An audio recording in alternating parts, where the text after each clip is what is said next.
السلام علیکم دوستو، آج ایک طویل عرصے بعد پھر سے آپ کی خدمت میں حاضر ہوں کیونکہ امتحانات کا سلسلہ اور ایم اے فائنل ایئر میں اسٹڈی اور ریسرچ کا کام اتنا ہوتا ہے کہ یوٹیوب کے لیے لیکچرز ریکارڈ کرنے کا وقت ہی نہیں مل پاتا تھا۔ اس لیے میں اتنا عرصہ غیر حاضر رہنے کے لیے آپ سب سے بہت ہی زیادہ معذرت خواہ ہوں۔ تو آج کا ٹاپک میں نے انٹرنیشنل ریلیشنز کے حوالے سے چنا ہے، جو اکثر بہت زیادہ آئی آر کے ایگزامز میں پوچھا جاتا ہے۔ مڈل ایسٹ میں 1980 کے دہائی سے شروع ہونے والا مسئلہ عراق، جس میں عراق کے اندر بدلتی ہوئی سیاسی صورتحال سے لے کر ایران عراق جنگ اور عراق کا کویت پر حملے سے پہلی اور دوسری گلف جنگ قابل ذکر ہے۔ یہ ٹاپک چونکہ کافی لمبا ہے، اس لیے میں اسے مختلف پارٹس میں اپلوڈ کروں گا تاکہ دیکھنے والے آسانی سے سمجھ بھی سکیں اور بور بھی نہ ہوں۔ پہلے پارٹ میں ہم عراق میں بدلتی ہوئی سیاسی صورتحال اور ان واقعات کا ذکر کریں گے جو ایران اور عراق کے درمیان جنگ کا سبب بنی۔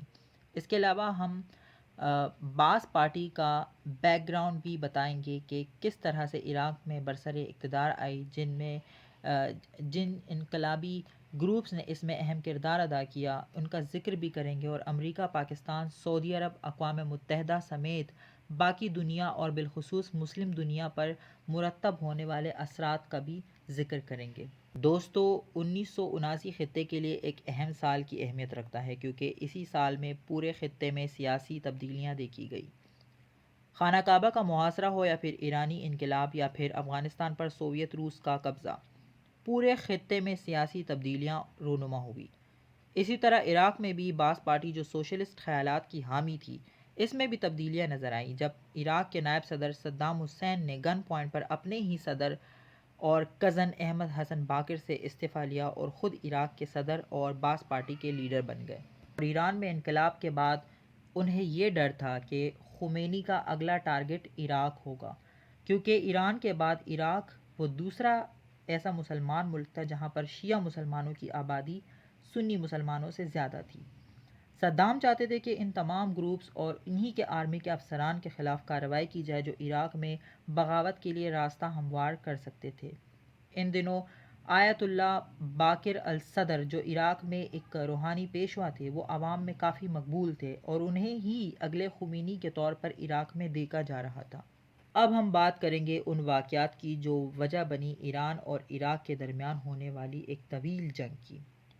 ہوا دراصل یہ کہ صدام حسین نے کچھ سیاسی تنظیموں کے لیڈروں اور اپنی آرمی کے اندر موجود افسران کی فہرست صدر باقر حسن کو پیش کی تاکہ وہ ان کی پھانسی کے حکم نامے پر دستخط کریں۔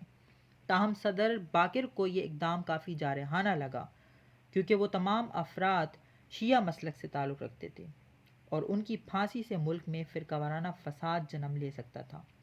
صدر باقر کے انکار نے صدام حسین کو بھڑکا دیا اور صدر باقر سے ایک ہفتے کے بعد ہی گن پوائنٹ پر استعفیٰ لے کر انہیں گھر بھیج دیا۔ 16 جولائی 1979 کو صدام حسین خود صدارت کے عہدے پر براجمان ہوئے اور اپنے مخالفین پر بجلی بن کر ٹوٹے۔ سب سے پہلے الداوا کے خلاف کریک ڈاؤن کا آغاز کیا اور پھر آرمی میں موجود ان تمام افسران کو ایک ایک کر کے پھانسی دے دی جو صدام حسین کو لگتا تھا کہ ان کی حکومت کے خلاف بغاوت کر سکتے تھے۔ اسی طرح صدام نے مارچ 1980 تک درجنوں افراد کو پھانسی دی۔ اس اقدام سے عراق میں شیعہ مسلمانوں کے روحانی لیڈر آیت اللہ باقر الصدر کافی غیظ و غضب میں آئے اور فوراً ہی صدام حسین کی حکومت کے خلاف فتویٰ جاری کر کے اسے غیر اسلامی حکومت قرار دیا۔ دوسری جانب الداوا گروپ نے بھی اب باقاعدہ صدام حکومت کے ممبران پر قاتلانہ حملے شروع کر دیے۔ ایک حملے میں ان کے وائس وزیر اعظم طارق عزیز تو بال بچے۔ اس حملے کے نتیجے میں صدام حسین غیظ و غضب میں آ گئے اور انقلابی و مذہبی رہنما آیت اللہ صدر کو ان کی بہن سمیت گرفتار کیا اور انہیں جیل میں اتنی اذیتیں دی کہ وہ جیل میں ان اذیتوں سے ہی ہلاک ہو گئے۔ چنانچہ ان کی موت کی خبر سے خمینی انتہائی غیظ و غضب میں آئے اور فتویٰ جاری کیا کہ صدام حسین کی حکومت غیر اسلامی ہے جس کے خلاف عراقی عوام کو بغاوت کرنی چاہیے۔ اس طرح صدام نے دیکھا کہ عراق کی 65% آبادی تو شیعہ مسلمانوں پر مشتمل ہے، تو اس طرح تو واقعی میں ان کی حکومت کے لیے بہت مسئلہ کریٹ ہو سکتا ہے اور بغاوت ہو سکتی ہے۔ تو اس نے بھی اب ایک نیا طریقہ اختیار کیا اور ان شیعہ گروپس کو اپنے ساتھ ملا لیا جو خمینی حکومت کے خلاف تھے۔ ان میں پہلوی خاندان کے وزراء اور آرمی جنرلز بھی شامل تھے۔ صدام نے جب دیکھا کہ خمینی کی حکومت عراق میں مذہبی انقلاب کے لیے راہ ہموار کر رہی ہے تو اس نے سوچا کہ کیوں نہ ایران پر ہی حملہ کر دیا جائے تاکہ انقلاب کے جڑ کو ہی ختم کر دیا جائے۔ اس کے لیے سب سے پہلے اس نے ان ممالک سے رابطہ کیا جو ایران کے انقلاب سے زیادہ خوفزدہ تھے، کیونکہ ان کو ڈر تھا کہ ایران کا انقلاب کہیں ان کے ممالک تک نہ پھیل جائے۔ ان میں سعودی عرب اور کویت سر فہرست تھے۔ صدام نے سعودیہ کا خفیہ دورہ کیا اور سعودی عرب سے 25 ارب جبکہ کویت سے 10 ارب ڈالر کے قرضے لیے تاکہ ایران سے جنگ کر کے اس کی حکومت کا تختہ پلٹا جا سکے۔ بالآخر 22 ستمبر 1980 کو صدام نے ایران پر حملہ کر ہی دیا۔ امریکہ جو بظاہر اس جنگ کے خلاف تھا، حقیقت میں اس نے زیادہ مخالفت نہیں کی، کیونکہ اس کی ایک وجہ یہ بھی تھی کہ امریکہ یہ نہیں چاہتا تھا کہ ایران مکمل طور پر کمیونسٹ بلاک میں چلا جائے۔ اگر دونوں ملکوں کی فوجی طاقتوں کی بات کی جائے تو عراق کے پاس 2,50,000 جبکہ ایران کے پاس 1,00,000 فوجی تھے۔ عراق کو سوویت روس، سعودی عرب، کویت، گلف ممالک، امریکہ، یورپ اور اسرائیل کی حمایت حاصل تھی، جبکہ ایران کو موجودہ شامی ڈکٹیٹر بشار الاسد کے والد جو اس وقت وہ بھی ڈکٹیٹر تھے، حافظ الاسد کی حمایت حاصل تھی۔ عراق نے اس جنگ کا آغاز یہ سوچ کر کیا تھا کہ یہ محض چند ہفتے ہی جاری رہے گی اور اس کے بعد ختم ہو جائے گی، لیکن ہوا اس کے مکمل برعکس۔ یہ جنگ 7 سال تک جاری رہی جو دونوں طرف ایک بڑی تباہی چھوڑ کر گئی۔ جنگ کے آغاز میں عراق کا پلڑا بھاری رہا۔ عراقی فوج ایران کے 2 اہم شہر ابادان اور خرم شہر قبضہ کرنے میں کامیاب رہی۔ اس کے علاوہ عراق نے سرحد پر واقع دریا اشت العرب جسے کہا جاتا ہے کا مکمل کنٹرول بھی حاصل کر لیا تھا، جو ایرانی صوبے خوزستان کو پانی مہیا کرنے کا ایک اہم ذریعہ تھا۔ ایران کی فوج چونکہ اتنی مضبوط نہیں تھی جتنی وہ شاہ ایران کے دور میں ہوا کرتی تھی، جس کی وجہ سے اس نے اپنا 25,000 کلومیٹر کا علاقہ کھو دیا جو تیل کی دولت سے مالا مال علاقہ تصور کیا جاتا تھا۔ جنگ کے چھٹے دن سیکیورٹی کونسل نے دونوں ملکوں میں جنگ بندی کرانے کی کوشش کی اور ایک قرارداد منظور کی، مگر صدام حسین نے اسے اس بات سے مشروط کر دیا کہ ایران نے اپنا جتنا علاقہ کھویا ہے اسے عراق کا حصہ تسلیم کرے گا تو وہ تب اس صورت میں جنگ بندی کے لیے تیار ہو جائے گا۔ مگر خمینی کو یہ بات ہرگز قبول نہیں تھی۔ اس نے ہار ماننے کے بجائے الٹا اس کا فائدہ اٹھانے کی کوشش کی اور ایرانیوں میں قوم پرستی جگانے کی کوشش کی کہ آپ جاگیں، آپ کا ملک خطرے میں ہے اور آپ مذہبی اور اپنی سیاسی اختلافات دور کر کے ایرانی ہو کر فارس کے باشندے ہو کر نکلیں اور فارس کی حفاظت کریں۔ خمینی نے ہزاروں نوجوانوں کو فوج میں بھرتی کیا، یہاں تک کہ علماء کو بھی بندوقیں تھما کر عراق کے خلاف جنگ لڑنے کے لیے ساتھ ملایا۔ ایران نے 14 سالہ بچوں کو بطور خودکش حملہ آور استعمال کیا جن کا کام یہ ہوتا تھا کہ وہ عراق کی سرحد پر بچھی بارودی سرنگوں پر چل کر صاف کرتے تھے تاکہ ایرانی فوج کے لیے راستہ صاف ہو۔ اس گروپ کو انہوں نے کاروان کربلا کا نام دیا گیا تھا، یعنی ایک مذہبی اپیل اس میں شامل تھی۔ ان بچوں کے ذریعے وہ ان بارودی سرنگوں کو صاف کرتے اور انہیں یہ کہتے کہ اگر آپ ان بارودی سرنگوں پر چلو گے تو آپ ڈائریکٹ جنت میں جاؤ گے اور آپ کربلا کی راہ میں شہید ہوگے۔ دوسری جانب امریکہ بھی خاموشی سے مکمل طور پر ایک سوشلسٹ عراق کی مدد کے لیے کود پڑا تھا۔ امریکہ سیٹلائٹ امیجز کے ذریعے سیٹلائٹ امیجز سعودی عرب کو پرووائڈ کرتا تھا اور سعودی عرب ان امیجز کے ذریعے عراق کو ایرانی ٹھکانوں سے متعلق آگاہ کرتا تھا۔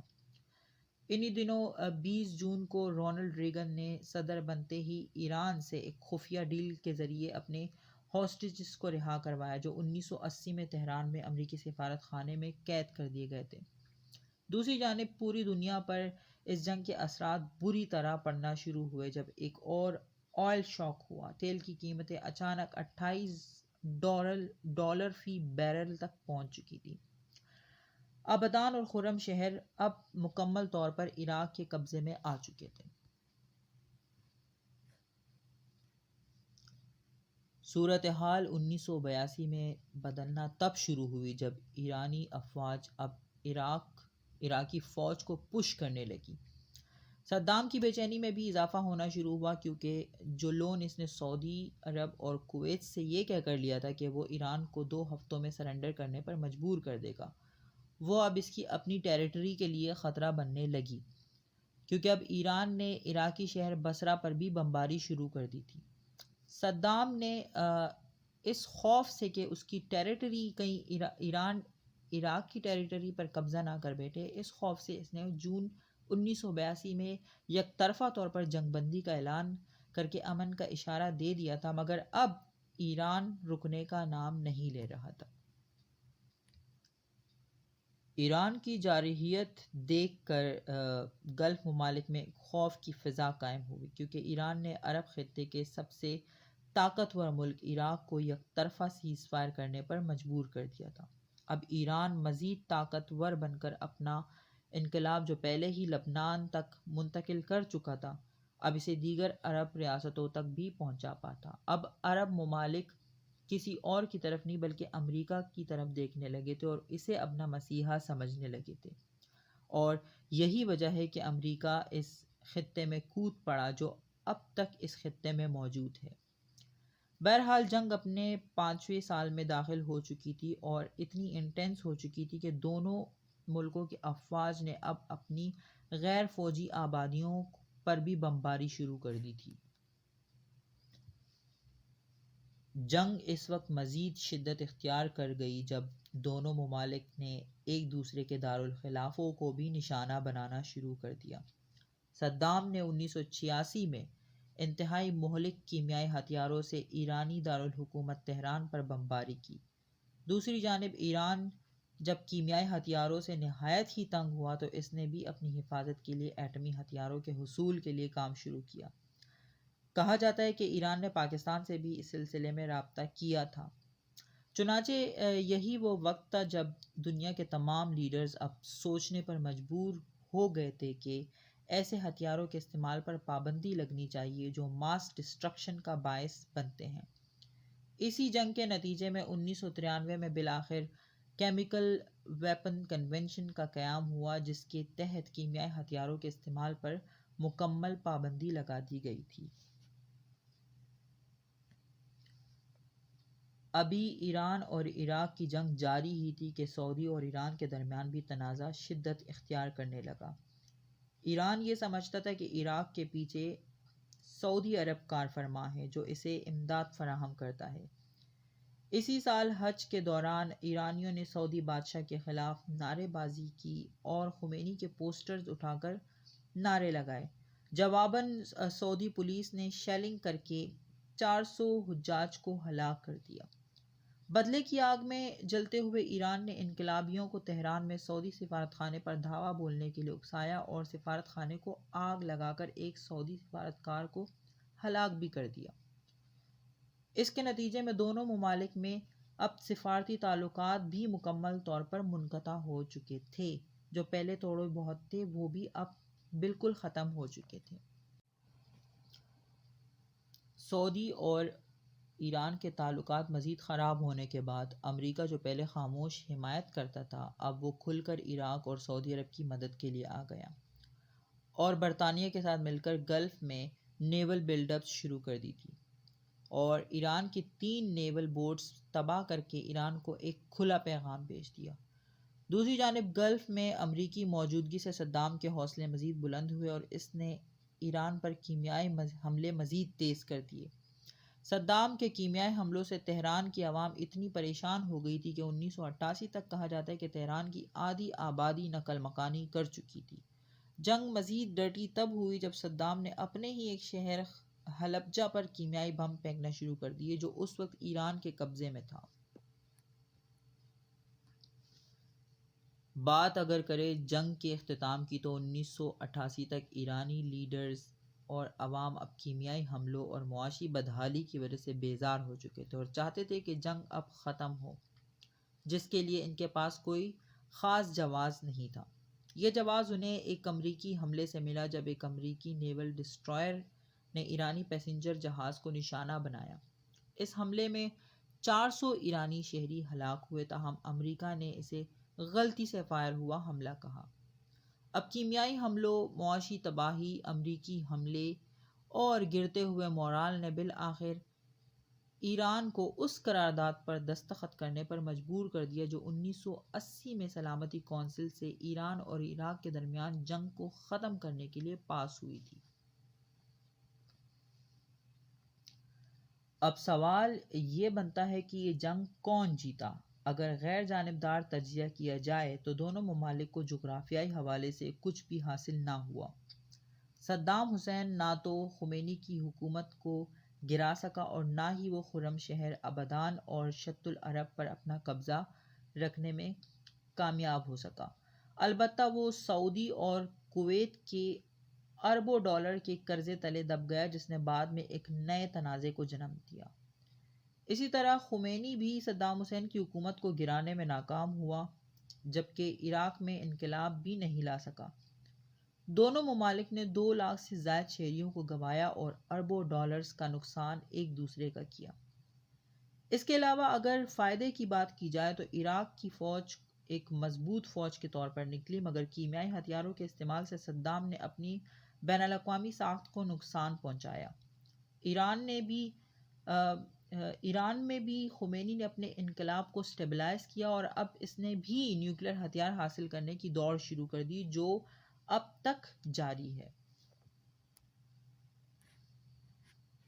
تو یہ تھا دوستو ایران اور عراق جنگ کا احوال۔ انشاءاللہ اگلے پارٹ میں ہم عراق کا کویت پر حملہ اور اس کے نتیجے میں ہونے والی پہلی گلف وار کو ڈسکس کریں گے۔ ویڈیو دیکھنے کا شکریہ۔ اللہ حافظ۔